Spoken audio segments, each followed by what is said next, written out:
नमस्कार, मैं डॉक्टर नरेंद्र गुप्ता फिर एक बार स्वागत करता हूं आपका। ये बहुत सारे सवाल पूछते हैं लोग जिनका कोई सिर पैर भी ज़्यादा होता नहीं है, फिर भी मैं उनके जवाब देने की कोशिश कर रहा हूं। सर, क्या आप सहगल के माइंड मेथड पर प्रैक्टिस करते हैं? अब इनका क्या जवाब हो सकता है? कोई समझदारी वाला तो सवाल ये है नहीं। हम होम्योपैथिक प्रैक्टिस करते हैं, ना किसी का माइंड मेथड होता है, ना पर्टिकुलर मेथड होता है। होम्योपैथी होती है।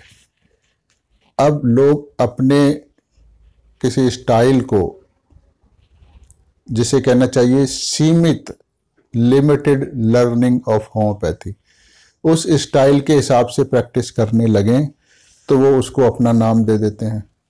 किसी ने सहगल मेथड दे दिया, किसी ने प्रेडिक्टिव दे दिया, किसी ने विजयकर दे दिया, किसी ने कुछ, ऐसे हजारों, सबने अपने अपने नाम बना के रख लिए हैं। तो होम्योपैथी सिर्फ होम्योपैथी होती है, वो किसी के नाम से नहीं चलती है। तो ये अलग बात है कि जब मैंने होम्योपैथी सीखी, मतलब कॉलेज से निकलने के बाद प्रैक्टिकल होम्योपैथी सीखी, तो डॉक्टर एमएल सहगल से शुरुआत की। उनके संपर्क में मैं रहा, कई साल रहा। जो माइंड सिम्टम्स को कैसे इंटरप्रेट करना है, कैसे समझना है, उसकी शुरुआत मैंने वहां से की। लेकिन आप जिंदगी भर किसी का फॉलोअर नहीं रह सकते, वो स्लेवरी होती है।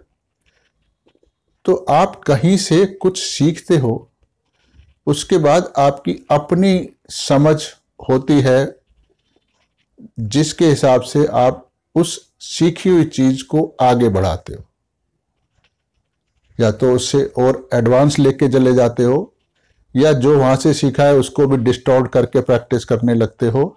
तो ये आपकी अपनी समझ होती है। तो इसलिए ये कहना कि सहगल मेथड पे करते हैं या किसी और मेथड पे करते हैं या माइंड मेथड पे करते हैं या फिजिकल पे करते हैं, ऐसा कुछ होता नहीं है। हम सब होम्योपैथी करते हैं। तो मैं जो करता हूं वो पेशेंट के जो कॉमन फीलिंग है, जो वो बातचीत कर रहा है, उसी बातचीत से उसकी मानसिक अवस्था को समझने की कोशिश करता हूं। और उस वक्त, जिस वक्त पेशेंट आपके पास आया है, उस समय उस पेशेंट की मानसिक अवस्था होम्योपैथी की किस मेडिसिन की मानसिक अवस्था से मैच करती है, उसको समझने की कोशिश करते हैं, उसको सेलेक्ट करते हैं और फिर उसके हिसाब से प्रिस्क्रिप्शन दिया जाता है। तो ये मेरा तरीका है। अब आप इसमें कोई भी नाम दे दें, तो ये तरीका है। जैसे मान लो कोई टमाटर है, अब आप टमाटर तो टमाटर है, चाहे वो अंबानी के खेत से आया हो, चाहे अडानी के खेत से आया हो, चाहे अपने घर के खेत में उगाया हो या कहीं और से आया, पर वो टमाटर है। तो इसी तरह ये प्रिस्क्रिप्शन है, जो एक रेमेडी को सिलेक्शन, उसके जो कॉमन फील है पेशेंट की, उसके आधार पर रूब्रिक बना के किया गया है। तो इसको कोई विशेष नाम से नहीं जाना जा सकता। तो आप समझिए कि हम लोग होम्योपैथी करते हैं, जहां माइंड के पेशेंट की वर्तमान मानसिक अवस्था को समझकर मेडिसिन का सिलेक्शन किया जाता है और उस मेडिसिन को पेशेंट को दिया जाता है, जिससे बहुत अच्छे रिजल्ट आते हैं। तो मैं इस तरह का प्रैक्टिस करता हूं। आप चाहे इसको कोई भी नाम दे दें, पर फिर भी हमारा ग्रेटिट्यूड तो डॉक्टर एमएल सहगल की तरफ रहेगा, क्योंकि हमने शुरुआती तौर पर सीखा वहीं से है। बाद में उसको अपने हिसाब से हमने चलाया है, जितना भी हमारी समझ है। तो ये समझता हूं कि आप इससे सेटिस्फाई हो गए होंगे।